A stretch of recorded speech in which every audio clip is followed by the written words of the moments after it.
महाभारत के युद्ध के बाद पांडव अपने समस्त बंधु बांधवों तथा भगवान श्री कृष्ण को साथ में लेकर कुरुक्षेत्र में भीष्म पितामह के पास गए। भीष्म जी सरसैया पर पड़े हुए अपने अंतिम समय की प्रतीक्षा कर रहे थे। सारे पांडव विनम्र भाव से भीष्म पितामह के पास जाकर बैठे। उन्हें देखकर भीष्म के नेत्रों से प्रेम के आंसू बह निकले।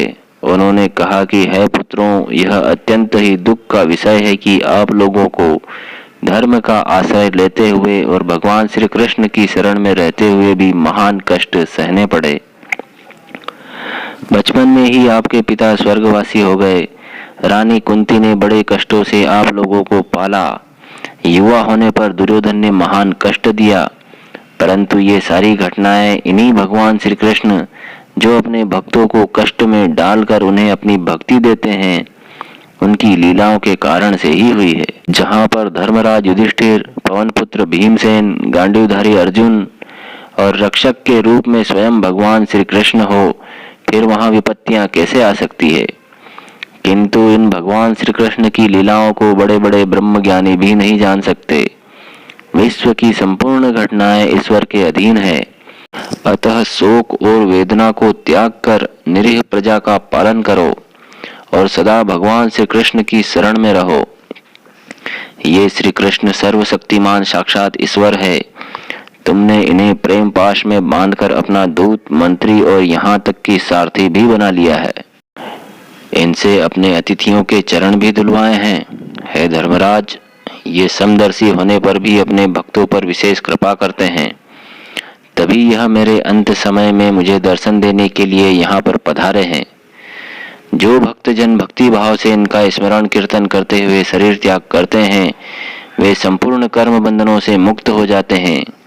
मेरी यही कामना है कि इन्हीं के दर्शन करते हुए मैं अपना शरीर त्याग कर दूं।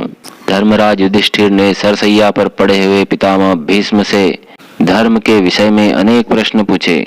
तत्वज्ञानी व धर्मवेत्ता पितामह भीष्म ने वर्णाश्रम, राग वैराग्य, निवृत्ति प्रवृत्ति आदि के संबंध में अनेक रहस्यमय भेद समझाए तथा दान धर्म, राजधर्म, मोक्ष धर्म, स्त्री धर्म, भगवत धर्म, द्विविध धर्म आदि के विषय में विस्तार से चर्चा की। धर्म, अर्थ, काम और मोक्ष की प्राप्ति के साधनों का भी उत्तम विधि से वर्णन किया। उसी काल में सूर्य उत्तरायण हो गए।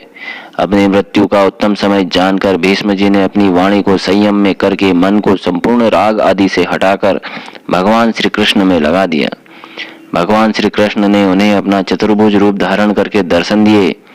पितामह भीष्म ने श्री कृष्ण की मोहिनी छवि पर नेत्र एकटक लगा दिए और भगवान की इस प्रकार स्तुति करने लगे।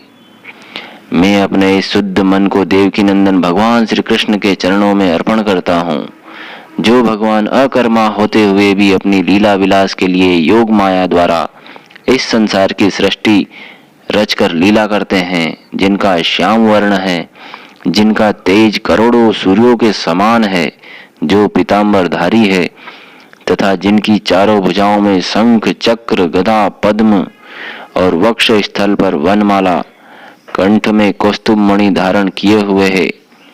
ऐसे भगवान श्री कृष्ण के चरणों में मेरा मन समर्पित हो। इस तरह से पितामह भीष्म ने मन, वचन एवं कर्म से भगवान के आत्म रूप का ध्यान किया और उसी में अपने आप को लीन कर दिया। देवताओं ने आकाश से पुष्प की वर्षा की और युधिष्ठिर ने उनकी मृत्यु के पश्चात उनके शव की अंतिम क्रिया की। इस प्रकार से भीष्म पितामह ने अपनी देह को त्याग दिया और अपने आप को सच्चिदानंद भगवान श्री कृष्ण को समर्पित कर दिया। जय श्री कृष्ण।